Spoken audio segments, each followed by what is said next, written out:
4000 page का एक पूरा रिसर्च पेपर दिया है कि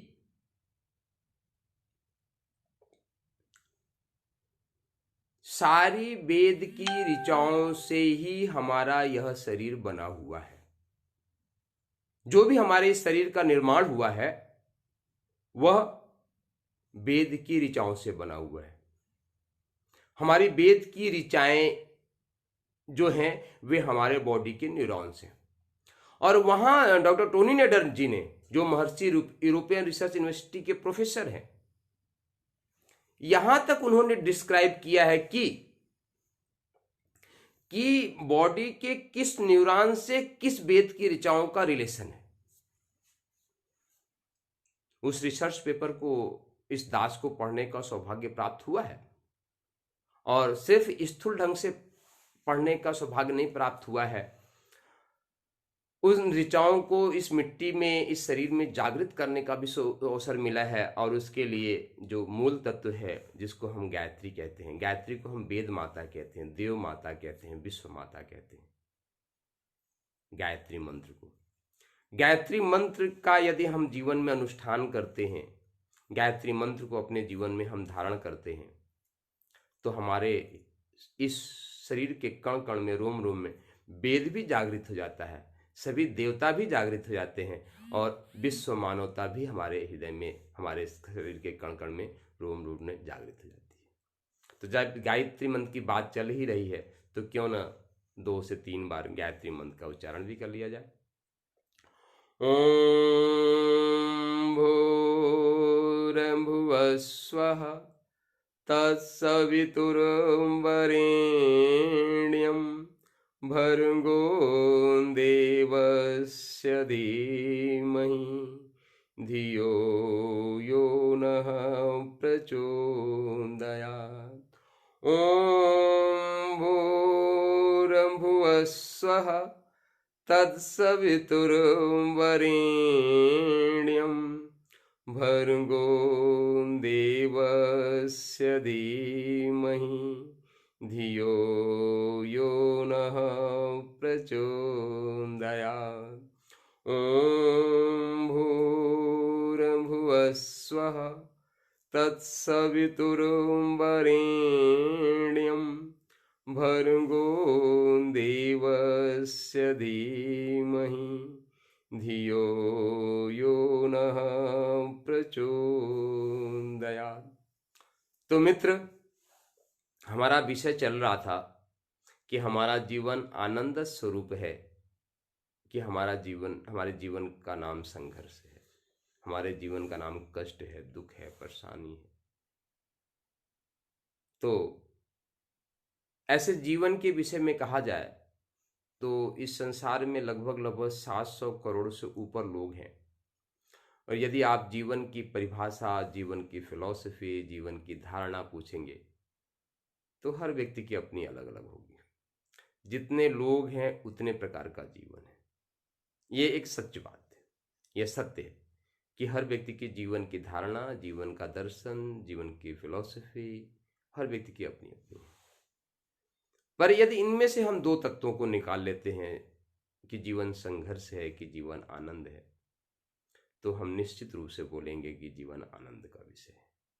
और कहोगे नहीं, हमारे जीवन में तो संघर्ष ही संघर्ष है, दुख ही दुख है। ये आपके जीवन का सत्य हो सकता है। तो आपके जीवन का यदि सत्य संघर्ष है, कष्ट है, दुख है, परेशानी है, तो आप सिर्फ एक विषय पे चिंतन कीजिए कि अभी आपको जीवन जीने की कला, जो आर्ट ऑफ लिविंग है, वह आपको नहीं पता है। और जिस दिन वह सूत्र पता चल जाएंगे, जैसे एक एग्जाम्पल मान लीजिए, मैथमेटिक्स होती है, एक सवाल दिया जाता है, क्वेश्चंस आता है। मैथमेटिक्स भी कई प्रकार की है, जैसे मान लीजिए ट्रिग्नोमेट्री है। यदि a प्लस का whole square, a plus b का होल स्क्वायर, यदि इसका आपको सूत्र पता है इसको सॉल्व करने का, तो आप ट्रिग्नोमेट्री के क्वेश्चंस को तुरंत सॉल्व कर देंगे। यदि ट्रिग्नोमेट्री का कोई सवाल आ जाए और आपको a प्लस बी का होल स्क्वायर माने क्या होता है ये नहीं पता, तो आप इस क्वेश्चंस को नहीं सॉल्व कर सकते। और नहीं सॉल्व कर पा रहे, इसका मतलब ये है कि आपको सूत्र जो है नहीं पता है। जैसे ए स्क्वायर माइनस बी स्क्वायर, ए प्लस बी वन ब्रैकेट में और नेक्स्ट में वन माइनस बी, ये होता है। यदि आपको ये पता है कि ए स्क्वायर माइनस बी स्क्वायर का फॉर्मूला होगा ए प्लस बी और ए माइनस बी, तो आप तुरंत सॉल्व कर देंगे, है ना। पर यदि नहीं पता है तो आप उलझते रहेंगे, कहेंगे अरे ये क्या दे दिया, ये क्या पागलपन वाली चीज है, ये तो इतना उलझाने वाली चीज है। ऐसे ही हमारा जीवन है। यदि हमको जीवन जीने की कला पता है, जीवन मूल्यों को कैसे जीवन में धारण किया जाए यह पता है, तो आप 2 मिनट में सॉल्व कर दोगे और जीवन आनंद से जीते रहोगे। पर यदि सूत्र नहीं पता है तो सर पीटोगे, अपना माथा पटकोगे, लोगों को गालियां दोगे, गाली गलौज करोगे, अश्लीलता पे आ जाओगे, फ्रस्ट्रेशन करके दारू पियोगे, नशे करोगे। जो तांडव में दिखाया गया, तांडव में तो यही दिखाया गया ना। जिस तांडव की बात आज सुबह से मीडिया में छाया हुआ है, वे यही छाया हुआ है। गाली गलौज भी है, अश्लीलता भी है और उठा पटक है। सारी दुनिया मतलब भ्रष्ट हो चुकी है। यही तांडव में दिखाने का प्रयास किया गया है। क्योंकि सच क्या होता है, सच का तो उनको पालन नहीं है। और उनका तो बताया ना कि ये विध्वंस की आंधी है। पर आपको यदि अपना जीवन स्वर्ग बनाना है तो मित्रों, जीवन तो आपका है ना, चुनाव आपको करना पड़ेगा। तो हमारा जीवन हमारे लिए महत्वपूर्ण कहां होता है? जहां पे हमको चुनाव करने का सुअवसर प्राप्त होता है, हम चुनाव करते हैं। तो मित्रों, जीवन आपका है, चुनाव आपको करना पड़ेगा कि आप आनंद की दिशा में जाना चाहते हैं कि आप संघर्ष और दुखों की जाना चाहते हैं। आप आनंद की ओर जाना चाहते हैं, स्वर्ग की ओर जाना चाहते हैं, स्वर्ग में रहना चाहते हैं कि संघर्षों, दुखों और नरक में रहना चाहते हैं। और मित्रों, हम तो आपका आह्वान कर रहे हैं, उठो धरा के वीर सपूतो, धरती स्वर्ग बनाना है। और धरती स्वर्ग कैसे बनेगी? जब प्रत्येक व्यक्ति के जीवन में, प्रत्येक व्यक्ति अपने जीवन में स्वर्ग की अनुभव करेंगे। धीरे धीरे हर व्यक्ति करता जाएगा। धीरे धीरे जितने अधिक क्षेत्र में हम स्वर्ग का अनुभव करेंगे तो धरा स्वर्ग बन जाएगी। यजुर्वेद की एक बहुत ही सुंदर ऋचा है जिसमें राष्ट्र की परिभाषा दी गई है। यजुर्वेद में उस ऋचा का तो मुझे स्मरण नहीं है, मैं क्षमा चाहूंगा, पर उस ऋचा का भाव यही है कि जहां तक मनुष्य की चेतना का विस्तार होता है, जहां तक मनुष्य की चेतना का विस्तार होता है, वहां तक उस व्यक्ति का राष्ट्र है। राष्ट्र की परिभाषा उस यजुर्वेद के मंत्र में है। और मेरा प्रयास है कि अति शीघ्र हम उस ऋचा को स्वयं लाएं और उसको याद करने का प्रयास करें। तो ऐसे ही तो हमारा तो सबसे पहला धरा है आपकी अपनी मिट्टी। ये मिट्टी जो दिख रही है ये धरा ही है, और इस धरा में स्वर्ग की अनुभूति हो, हम धरा को ही स्वर्ग बना सके, इसी के लिए आपका आह्वान है, आपका आमंत्रण है। हमारे मित्र श्याम मोहन श्रीवास्तव जी जो है लखनऊ से जुड़े हुए हैं। श्याम मोहन जी, आपको बहुत बहुत राधे। और आप हमारे वीडियो को प्रतिदिन आया करिए, हम लाइव आते हैं, और आप इनको शेयर भी किया करिए। खुद भी शेयर कीजिए, घर में सबसे शेयर करवाइए और लोगों को भी शेयर करवाइए। आप शेयर जरूर करें ताकि हमारे यह विचार अधिक से अधिक लोगों तक पहुंच सके। और इस महाक्रांति के अभियान में आप भी हमारे साथ सहभागी बने। और हम तो सृजन के अग्रदूत हैं। जो ये सृजन का आंधी चल रही है, दो बताया ना आपको, दो आंधियां चल रही हैं, बार बार हम इसको कह रहे हैं। एक विध्वंस की आंधी आ रही है, एक सृजन की आंधी आ रही है। सृजन की आंधी हिमालय से आ रही है, और इस मिट्टी का सौभाग्य है कि मिट्टी उस सृजन की आंधी का अग्रदूत है। जो होता है ना कि हमारे यहाँ जब ओलंपिक होता है तो ओलंपिक में हर देश का जो एक धावक होता है वह सबसे पहले उस देश का झंडा लेके चलता है। तो इस सृजन की आंधी जो हिमालय से आ रही है, उस सृजन की आंधी इसी हाथ में वो झंडा है, सृजन की आंधी का। और इसी के लिए हम अपने मित्रों का आह्वान कर रहे हैं, आइए हम सब मिलके इस धरा को स्वर्ग बनाएं। उठो धरा के वीर सपूतों, धरती स्वर्ग बनाना है। और जो भी व्यक्ति इस सृजन के कार्य में लगेगा, मैं पूर्ण रूप से विश्वास दिलाता हूं कि उसके जीवन में अपने आप में स्वर्ग हो जाएगा।